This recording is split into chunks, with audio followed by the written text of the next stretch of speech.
एक वक्त का किस्सा है। एक गांव में एक आदमी के पास बहुत सारे गधे थे जिनको वो चारा खिलाने के लिए जंगलों में ले जाया करता था, और जब भी उसको पैसों की जरूरत होती वो उनमें से एक गधा बेच दिया करता था ताकि उसके घर का दाना पानी चले। हाँ शेरू भाई, सुना है तुम गधा बहुत अच्छी कीमत पर बेचते हो और जो कोई भी तुमसे गधा खरीद कर लेकर जाता है तुम्हारी तारीफें ही करता है। अरे भाई, मैं अपने गधों को जंगलों का खालिश चारा खिलाता हूँ, तभी तो मार्केट में इनके मुकाबले का कोई गधा नहीं मिलता।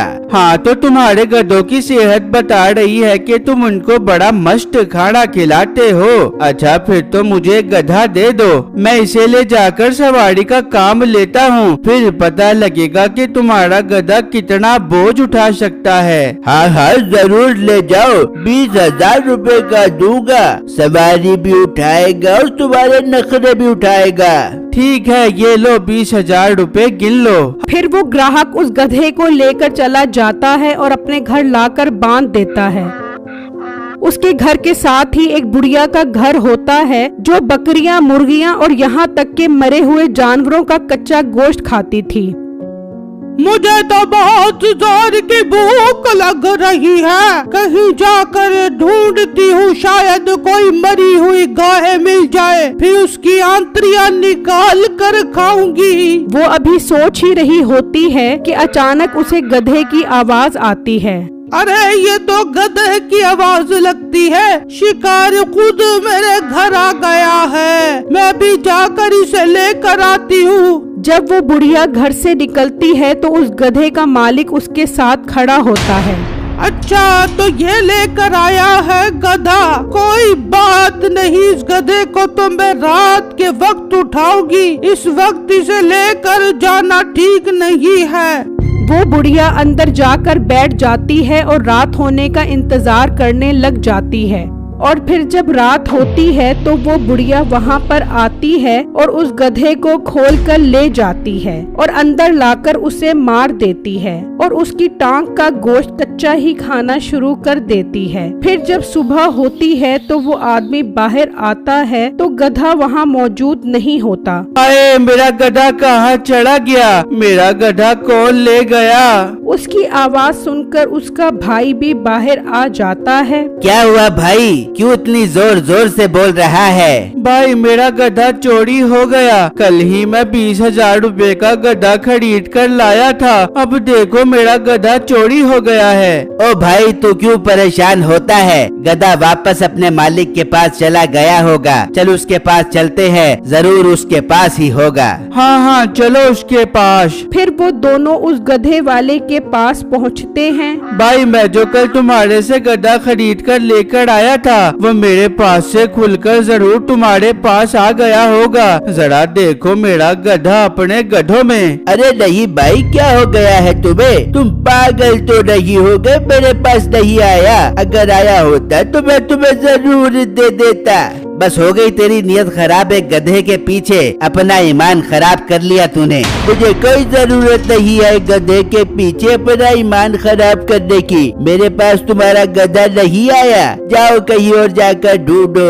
वो दोनों गुस्से में वहाँ से चले जाते हैं और एक जगह बैठकर आपस में बातें करने लग जाते हैं। मीठे गधा उसके पास नहीं है तो मेरा गधा कहाँ जा सकता है? ओ भाई उसने कहा और तूने मान लिया, वाह रे तेरे एतबार पर मैं कुर्बान जाऊं। तो तू ही बता, गधा तो उसके पास था ही नहीं। मैं मान ही नहीं सकता कि गधा उसके पास न हो, गधा उसके पास ही होगा, उसने छुपा लिया होगा। अच्छा तो फिर हम अपना गधा कैसे हासिल करेंगे? मेरी बात गौर से सुन, जब वो जंगल में गधे चराने जाएगा तो हम भी उसका पीछा करेंगे, देख ली उसने गधा जंगल में ही कहीं छुपाया होगा। ठीक है, हम कल ही उसका पीछा करेंगे। वो बातें कर रहे होते हैं कि रात हो जाती है। चल भाई अब घर चल, रात हो गई है, इस टाइम यहाँ बैठना ठीक नहीं है। फिर वो दोनों घर आ जाते हैं और जब सुबह होती है तो वो दोनों गधे वाले के पास निकल जाते हैं और जब वो उसके पास पहुंचते हैं तो वो जंगल में गधे चराने के लिए निकल रहा होता है। चल भाई, ये जंगल में उसी गधों के पास जा रहा है, इसका पीछा करते हैं। फिर वो दोनों उसका पीछा करते हैं तो वो जंगल में पहुंच जाते हैं। भाई ये जंगल में तो आ गया है, लेकिन अपना गधा तो नजर नहीं आ रहा। सब्र तो कर, एक तो तू भी अम्मा मुख्तारा की तरह बेसब्रा हो जाता है। जाएगा, अभी ये उस गधे के पास जाएगा।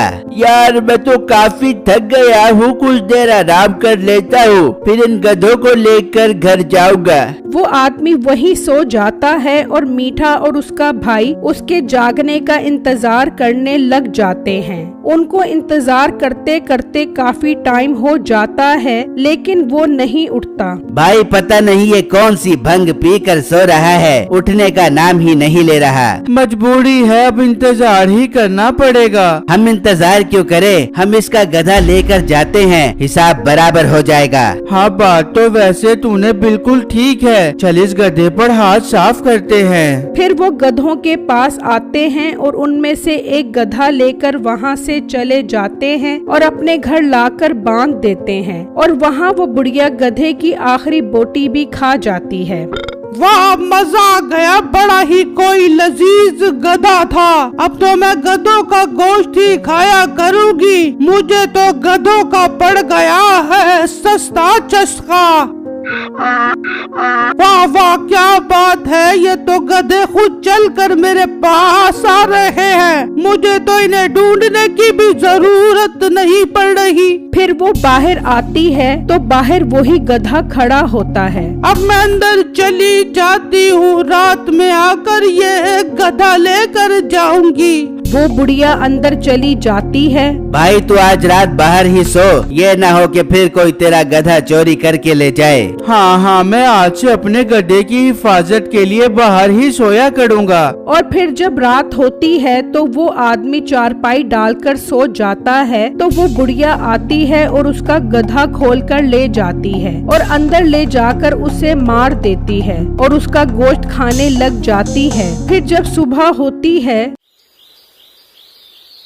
हाय मेरा गधा चोरी हो गया, कोई मेरा गधा ले गया। उसकी आवाज सुनकर उसका भाई आ जाता है। क्या तूने फिर गधा भगा दिया? तुझे मैंने कहा था कि रात जागकर गधे की हिफाजत करी। मैं क्या करूं, मुझे नींद आ गई थी और कोई मेरा गधा चोरी करके ले गया।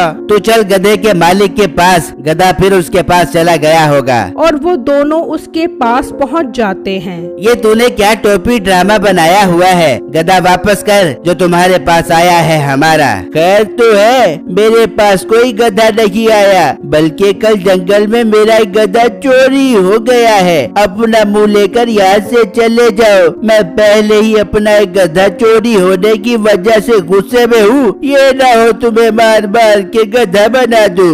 वो दोनों उसका गुस्सा देखकर डर जाते हैं और वहाँ से चले जाते हैं, लेकिन किसी का शक भी उस बुढ़िया पर नहीं जाता। इस तरह कई दिन गुजर जाते हैं तो वो आदमी उदास बैठा होता है। क्या हुआ, उदास क्यों बैठा है? कैसे उदास ना हूँ, 20,000 रुपए खर्च करके मैं गधा लेकर आया था, वो ही चोरी हो गया। उदास ना हूँ तो क्या करूँ? अच्छा उदास मत हो, दोबारा जंगल चलते हैं और उसका एक और गधा उठा कर आ जाते हैं, मगर इस बार तूने जाग कर अपने गधे की हिफाजत करनी है। हाँ, अब तो मैं अपने गधे को बिल्कुल अकेला नहीं छोड़ा करूँगा। फिर वो दोनों गधा मालिक के पास निकल जाते हैं और अब तो उस बुढ़िया को भी भूख लगती है। हाय, 2 दिन हो गए, अभी तक गधे की आवाज नहीं आई। लगता है मुझे खुद ही जंगल जाकर गधा लेकर आना पड़ेगा।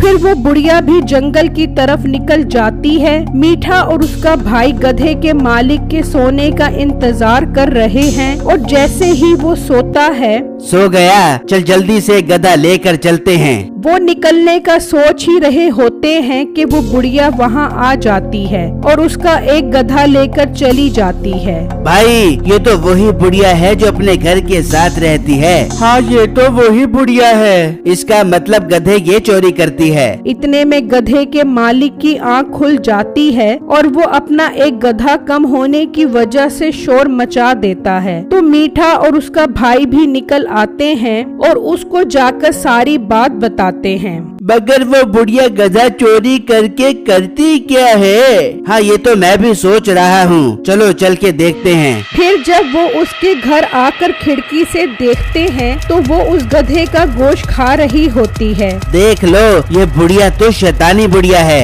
हाँ हमें इसका मसला हल करना पड़ेगा वरना तो वो हमारे सारे गधे खा जाएगी। मेरे पास एक बहुत अच्छा आइडिया है इसको पकड़ने का, बस जैसा कहूँ वैसा करना। ये बुढ़िया ठीक 2 दिन बाद जंगल से दोबारा गधा पकड़ने जाएगी, हमें इसे रास्ते में ही पकड़ना है। फिर वो जंगल की तरफ जाने वाले रास्ते पर जाल बिछा देते हैं और वहाँ खड़े होकर उसका इंतजार करने लग जाते हैं। तो वो बुढ़िया वहाँ आती है और जैसे ही वो जाल पर आती है तो उस गड्ढे में गिर जाती है और मर जाती है। इस तरह उनकी जान उस बुढ़िया से छूट जाती है और वो गधे का मालिक उन्हें इनाम के तौर पर एक गधा देता है।